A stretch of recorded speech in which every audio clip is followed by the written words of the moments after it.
예수님, 오늘도 거룩하고 복된 주의 날을 맞이하여 주의 전에 나와 예배하고 또 영상을 통하여서 예배하는 여러분의 심령과 삶 속에 그리스도의 은혜와 평강이 넘치시기를 주님의 이름으로 축복합니다. 오늘 저는 요한계시록 1장 17절로 20절 말씀을 중심해서 예수님께서 요한에게 주시는 말씀이라는 제목으로 하나님께서 주시는 은혜를 나누고자 합니다.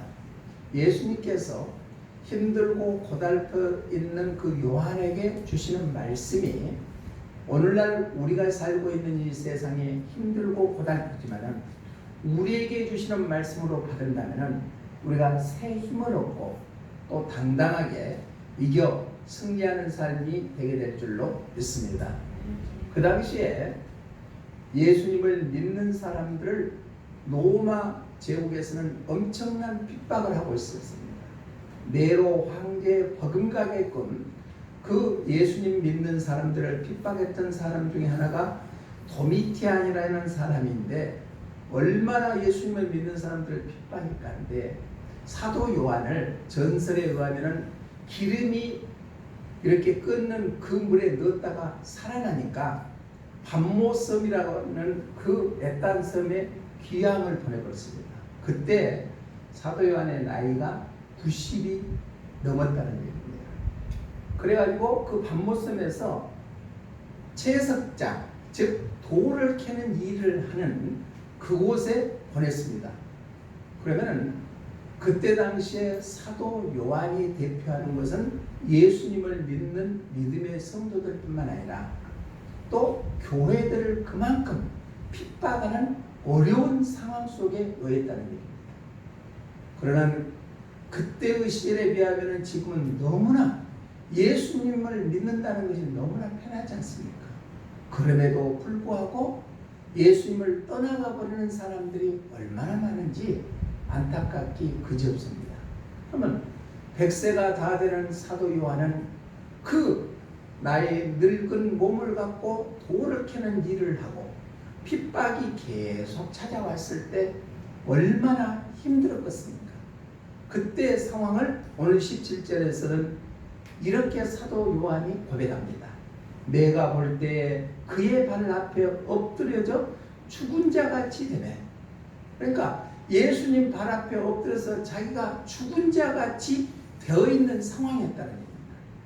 이때 예수님께서 사도 요한에게 주시는 말씀이 오늘 본문의 말씀입니다. 그때 오른손을 얹고 이르시되 두려워하지 말라. 나는 처음이요 마지막이니.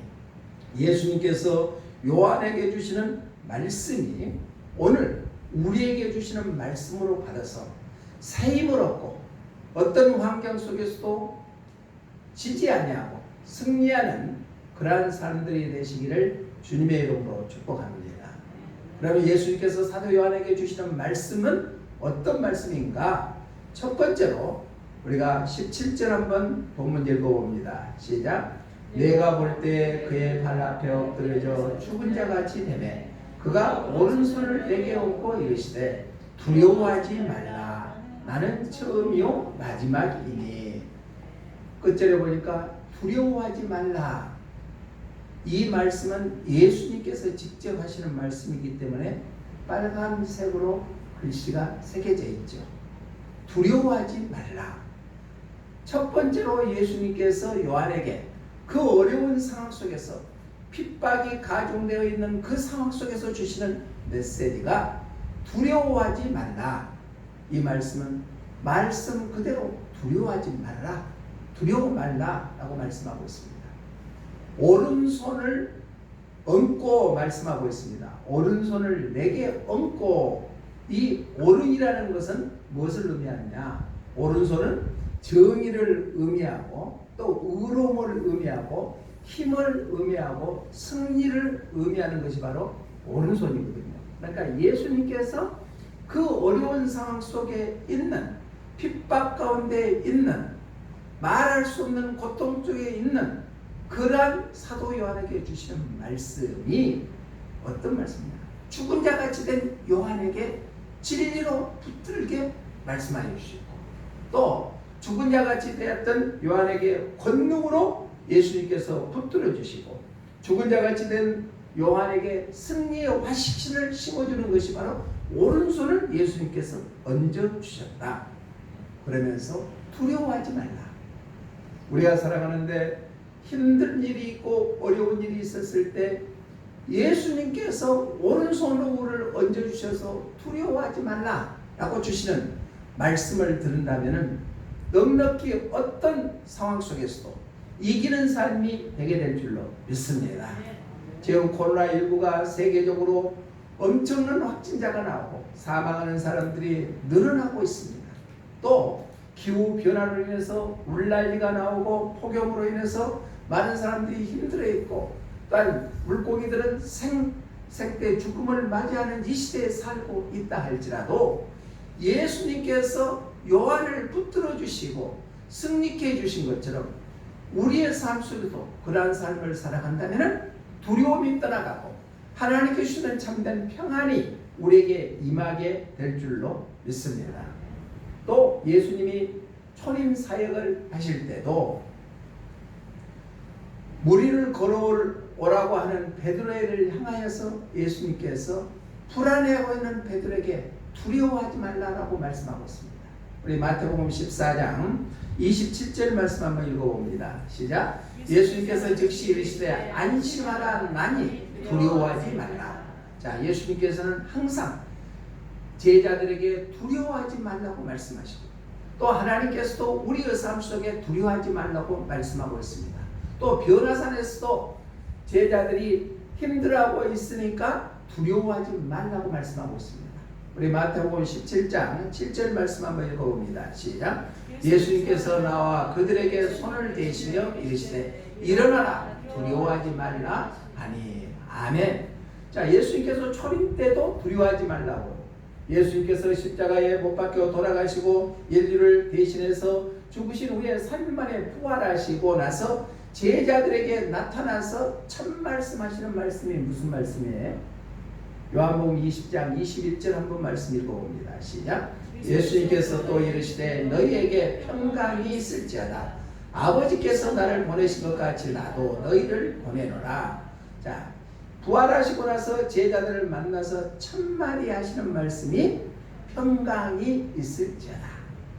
예수 그리스도를 나의 구주로 영접하고 살아가는 사람들은 세상의 두려움에 사로잡혀 있지 아니하고 하나님께 주시는 참된 평안의 복을 누리게 될 줄로 믿습니다. 환경에 영향을 받지 아니하고 어떠한 처지에 있다 할지라도 예수 그리스도를 믿는 자들은 예수님께서 사도 요한을 붙들어 주시고 승리케 하여 주신 것처럼 우리에게도 동일하게 두려워하지 말라 평강이 있을지어다 말씀하고 있는 줄로 믿습니다. 그 말씀으로 새 힘을 얻으시기를 주님의 이름으로 부탁을 드립니다. 그래서 제가 설교 시작할 때마다 오직 예수님 참여하는 여러분들에게 그리스도의 은혜와 평강이 있을지어다 라고 말씀하고 있습니다. 그러거든 바로 은혜와 평강을 사모하는 자에게 그 그리스도의 은혜와 평강이 넘치게 해주십사라고 선포한다는 말씀입니다. 우리가 잘 아는 찬송가 292장 3절에도 보니까 이렇게 찬양합니다. 함께 읽어봅니다. 시작. 주 없이 살 수 없네 내 주는 아신다. 내 영의 깊은 간구 마음의 소원을 주밖에 나의 마음 네 알아주리요 내 마음 위로하사 평온케 하시네. 아멘. 주님과 함께하면 우리의 염려와 근심과 걱정이 사라질 뿐만 아니라 하나님께 주시는 참된 평안의 복이 우리에게 임하게 될 줄로 믿습니다. 지금 엄청나게 어려운 환경 속에 있는 사도 요한에게 죽음을 앞두고 이렇게 힘들어하고 있었을 때 예수님께서 오른손을 얹으시고 사도 요한에게 두려워하지 말라라고 평강을 주시는 그 예수님께서 우리에게도 동일하게 말씀하여 주고 계신 줄로 믿습니다. 두려워하지 말라. 두려워하지 말라. 평강이 너희에게 있을지어다. 그 약속의 말씀을 붙잡고 이기는 삶이 되시기를 주님의 이름으로 부탁을 드립니다. 두 번째로 예수님께서 어려운 처지에 놓였던 사도 요한에게 주시는 말씀이 어떤 말씀이냐? 우리 18절 말씀 한번 읽어봅니다. 보면 시작. 곧 살아있는 자라 내가 전에 죽었었느라 볼지어다 이제 세세토록 살아있어 사망과 음부의 열쇠를 가졌노니. 아멘. 여기도 18절에도 예수님께서 직접 하시는 말씀이죠. 자, 중간절에 보니까 볼지어다, 즉 예수님을 바라보라고 말씀하고 있습니다. 예수님을 바라보라, 볼지어다, 예수님 자신을 보라고 하신다는 얘기입니다. 자, 우리가 세상 것 바라봤을 때는 너무나 힘든 일들이 너무나 많습니다. 또 좌절의 때가 너무나 많습니다. 포기해버리고 싶을 때도 너무나 많습니다. 그러나 그 세상의 환경을 바라보지 아니하고 나를 위해서 십자가에 못 박혀 돌아가신 예수님을 바라봤을 때 세상적인 근심이 사라지고 오직 주님만 바라볼 수 있는 영적인 눈이 열려지게 될 줄로 믿습니다. 죽음에 가까이 있었을 때 그 죽은 자같이 되는 요한에게 주시는 말씀이 오른손을 놓고 두려워하지 말라라고 말씀하시고 나서는 두 번째로는 자, 예수 나를 바라보라 라고 말씀하고 있습니다. 오늘날 우리에게도 세상에 바라보는 눈이 예수님께 집중되는 눈으로 바꿔진다면 우리의 삶의 가치와 삶의 목표가 바꾸어지는 역사가 이루어지게 될 줄로 믿습니다. 여기서 볼지어다, 성경의 원의 뜻을 보니까 보라, 주목하라 라는 의미입니다. 보라, 이 말씀은 명령형입니다. 봐도 되고 안 봐도 되는 것이 아니라 반드시 봐야 된다는 얘기입니다. 고통과 절망 중에 있는 그 상황 속에서 예수님을 봐야 된다. 주목하라, 똑똑히 시선을 바라보고 예수님께 집중하라는 얘기입니다. 과거에는 죽었지만은 지금은 살아있는 자라고 말씀하고 있습니다. 예수님께서 과거에는 인류의 죄를 담당하기 위하여 십자가에 못 박혀 죽었지만은 이제는 다시 살아있는 예수님을 바라보라고 말씀하고 있습니다. 세세토록 살아있고 사망과 음부의 열쇠를 가졌다고 하반절에 말씀하고 있습니다.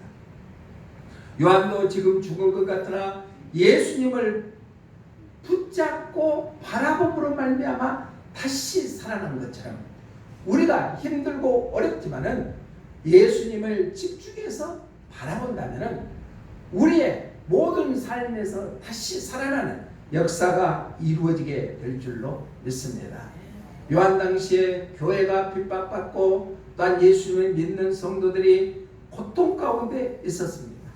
그것을 잘 드러낸 것이 우리 계시록 1장 5절 말씀 한번 읽어봅니다.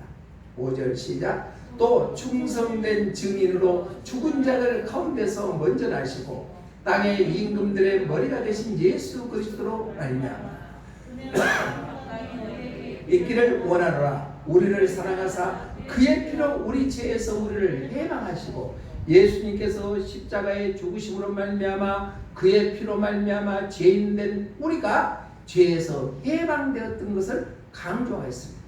또 그뿐만 아니라 7절에도 말씀에 보면은 피로 죄에서 해방되었다고 말씀하시고 그 찌른 자들도 볼 것이라고 9절에도 보니까 이렇게 말씀하고 있습니다. 시작. 나 요한은 너희 형제여 예수의 환난과 나라와 잡음에 동참하는 자라. 하나님의 말씀과 예수를 증언하였으므로 말미암아 반모라는 섬에 있었더니 거기에 상반절을 보니까 예수님의 환난과 나라와 참음에 동참한 자라고 말씀하고 있습니다.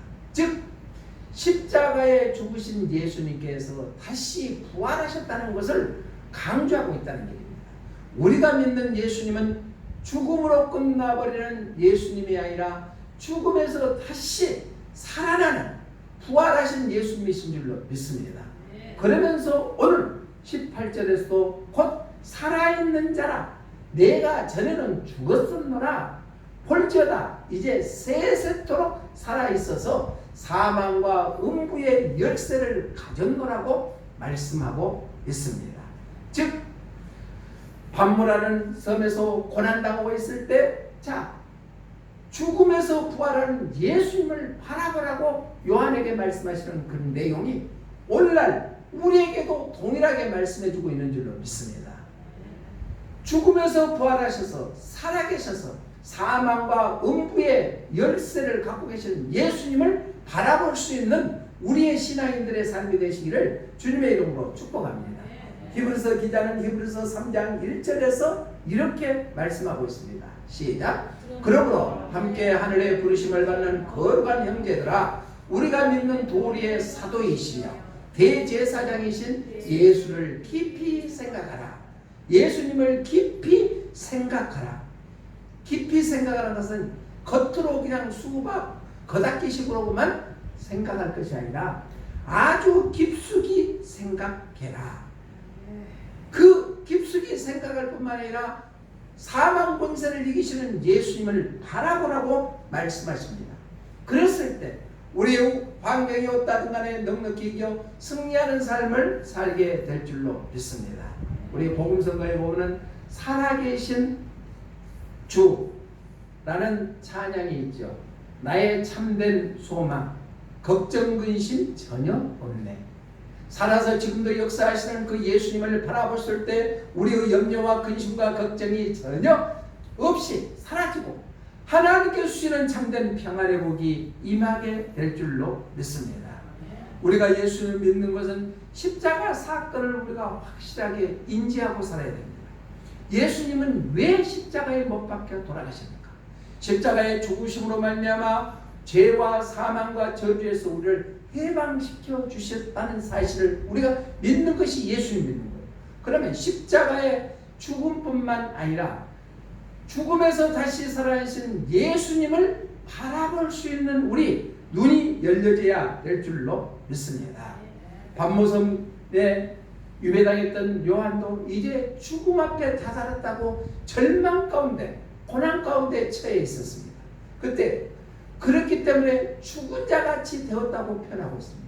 그런 사도 요한에게 예수님께서 살아나셔서 나를 바라보라라고 말씀하시는 것처럼 우리 환경이 고난과 고통 속에 있다 할지라도 부활하신 예수님을 바라볼 수 있고 깊이 생각할 수 있는 눈이 열린다 하면은 우리의 삶이 절망에 빠지지 아니하고 다시 한번 일어설 수 있는 새 힘을 공급받게 될 줄로 믿습니다. 살아계시는 주님이 우리와 함께하고 계신다면 그분만 바라봤을 때 우리의 세상 근심 걱정이 다 사라지게 되고 또 사도 요한을 살리신 그 예수님이 우리도 살리시고 우리 교회도 살리게 되는 놀라운 역사가 있게 될 줄로 믿습니다. 우리 가족들도 살리게 될 줄로 믿습니다. 예수님께서 사도 요한에게 주시는 두 번째 말씀은 바로 예수님 자신을 바라보라 라고 하시는 것처럼 우리도 예수님만 바라볼 수 있는 영적인 눈이 열려지시기를 주님의 이름으로 부탁을 드립니다. 아까 영상을 통하여 봤지만은 아프리카 잠비아는 나라에서 자기 어머님이 자기가 10살 됐을 때 이름 모르는 병으로 돌아가시고 나서 자기 동생을 먹이기 위해서 온갖 일을 다 했는데 그 이 여자도 21살이 됐을 때 병명이 없는 그런 병이 걸려서 시름시름할 때 병원에서 가서 진단해 보니까 에이즈라는 판정을 받았습니다. 얼마나 절망 가운데 처해 있겠습니까? 그렇지만 하나님께 소망을 두고 우연하게 교회에서 인격적으로 예수님을 만나는 축복으로 인해 가지고 세계적으로 다니면서 에이즈 퇴치 운동을 하고 있는 운동가로 변신되고 6개월밖에 살지 못했다는 그 인생이 20년 넘게 살아가면서 귀한 사역을 감당하고 있다는 일. 힘든 일이 있습니까? 절망 가운데 있습니까? 포기하지 아니하고 전능하신 하나님, 사망 권세를 이기시고 부활하신 예수님을 바라보고 또 주목하고 깊이 생각하는 삶을 통하여서 절망에서 헤어나오시기를 주님의 이름으로 부탁을 드립니다. 마지막 세 번째로 예수님께서 요한에게 주시는 말씀은 첫 번째는 두려워하지 말라. 오른손을 얹고 두려워하지 말라. 평강이 너희에게 있을지어다라고 하시는 그 말씀이 우리에게도 주시고, 두 번째는 세상 것 바라보지 말고 십자가에 죽었던 예수님이 다시 살아나서 사망과 음부의 권세의 열쇠를 지는 예수님을 바라보라고 말씀하시는 그 예수님을 바라보는 그러한 삶이 되시기를 바랍니다. 마지막 세 번째로 우리 본문 19절 한번 읽어봅니다. 19절 시작. 그러므로 내가 본 것과 지금 있는 일과 장차 될 일을 기록하라. 아멘. 하반절에 보니까 기록하라 라고 말씀합니다. 왜 기록하라겠습니까? 기록했으면 그것을 전파하라는 얘기입니다. 그러니까 기록했으면 말씀을 전하라고 했습니다. 여기 성경원의 기록이라는 기록하라의 뜻을 보니까 새기다, 묘사하다, 그리다 라는 의미를 나타내고 있습니다. 새기다, 말씀을 확고히 새기고 확신과 확증을 가져라. 묘사하다, 생생하게 분명하게 전해라. 자, 지금 본 것과 지금 있는 일과 장차 될 일에 대해서 기록해라. 그러면 과거의 일이나 현재 일이나 장래 일에 대해서 확신을 갖고 전하는 삶을 살아라 라고 말씀하고 있습니다. 예수님께서 하나님의 말씀을 증거하기 위해 오셨다고 말씀하고 있습니다. 우리 히브리서 10장 7절 한번 읽어봅니다. 시작. 이에 내가 말하기를 하나님이여 오시옵소서. 두루마리 책에 나를 가리켜 기록된 것과 같이 하나님의 뜻을 행하려 왔나이다 하셨나이다. 아멘. 예수님께서 이 땅에 오신 것은 하나님의 뜻을 말씀에 기록된 대로 행하기 위해서 오셨다는 얘기입니다. 자, 예수님께서 공생을 시작하고 났을 때 가장 먼저 마귀에게 시험을 당했습니다. 그때 어떻게 말씀하셨는가? 마태복음 4장 4절 7절 한번 읽어봅니다. 4절 7절 시작. 예수님께서 대답하여 이르시되 기록되었으되 사람이 떡으로만 살 것이 아니요 하나님의 입으로부터 나오는 모든 말씀으로 살 것이라 하였느니라 하시니, 예수님께서 이르시되 또 기록되었으되 주 너의 하나님을 시험하지 말라 라고 말씀하고 있습니다. 또 이사야 선지자를 예언을 이루기 위해서 오셨다 했습니다. 우리 마태복음 4장 14절 한번 읽어봅니다. 14절 없어요? 네, 선지자 이사야의 예언을 이루러 오셨다고 말씀하고 있습니다. 십자가에서 못 박혀 돌아가시는 것도 선지자 이사야의 예언을 이루기 위한 것이다. 그러니까 기록되었으되 사람이 떡으로만 살 것이 아니라 하나님의 말씀으로 살 것이다. 주 너의 하나님을 시험하지 말라라고 말씀하고 있습니다. 또한 성경에 이렇게 이루기 위해서 예수님께서 십자가에 돌아가셨다. 우리 마태복음 26장 54절 한번 읽어봅니다. 시작. 내가 만일 그렇게 하면 이런 일이 있으리라 한 성경이 어떻게 이루어지겠느냐 하시더라. 그러니까 예수님이 십자가에 죽으신 것도 성경에 기록하는 것을 이루기 위함이시다. 또 마태복음 26장 56절 한번 읽어봅니다. 시작. 그러나 이렇게 된 것은 다 선지자들의 글을 이루려 함이라 하시더라. 이에 제자들이 다 예수를 버리고 도망하니라. 그러니까 혼자 예수님께서 십자가에 못 박혀 돌아가시는 것도 선지자의 말을, 기록되는 말씀을 이루기 위함이라는 것입니다. 우리가 이웃나라에서 일본이나 중국이 역사를 왜곡해버리죠. 그것은 식민사장을 심어주기 위해서 일본은 그러합니다. 그러니까 일본 사람들은 좀 야비하다는 생각이 안 들어요. 하는 것마다 야비하다는 생각이 듭니다. 왜? 역사를 왜곡해버립니다. 또 중국도 마찬가지입니다. 동북공정이나 서북공정이나 반대 공격 등으로 해서 왜곡되게 말할 뿐만 아니라 그 왜곡된 것을 발표합니다. 그러면 왜 과거 역사를 이렇게 왜곡시켜버리는가? 그것은 미래를 향해서 나아가기 위해서 과거에 이러했다는 것을 나타내기 위하여서 그렇습니다. 그러나 우리가 성경에 기록된 것은 과거에 있었던 일이나 현재 일이나 장래 일어날 일에 대해서 확신이 이루어졌던 것이다. 과거도 그렇게 이루어졌던 일이고 왜곡이라는 것이 전혀 있을 수가 없다는 얘기입니다. 그렇기 때문에 이 기록하라 하는 것은 이 기록된 하나님의 말씀을 확신을 갖고 그대로 전하라는 약속의 말씀인 줄로 믿습니다. 그래서 이제 2장에 가면은 사도 요한이 소아시아 7교회에 글을 써가지고 다 보내는 내용이 기록되어 있습니다. 전하라는 얘기입니다. 기록해서 전하기 위함이다. 사랑하는 성도 여러분, 우리가 힘들고 어렵습니까? 환경이 여러 가지로 소망이 보이지 않습니까? 그럴지라도 오늘 죽은 자 같이 되었던 사도 요한에게 예수님께서 직접 주시는 말씀이 오늘날 우리에게도 주시는 말씀인 줄로 믿습니다. 혹시 문제가 있습니까? 고통 중에 있습니까? 절망 가운데 있습니까? 내가 해결하지 못하는 여러 가지 어려운 일이 있습니까? 사도 요한에게 오른손을 얹고 두려워하지 말라 하는 음성을 들으시기를 바랍니다.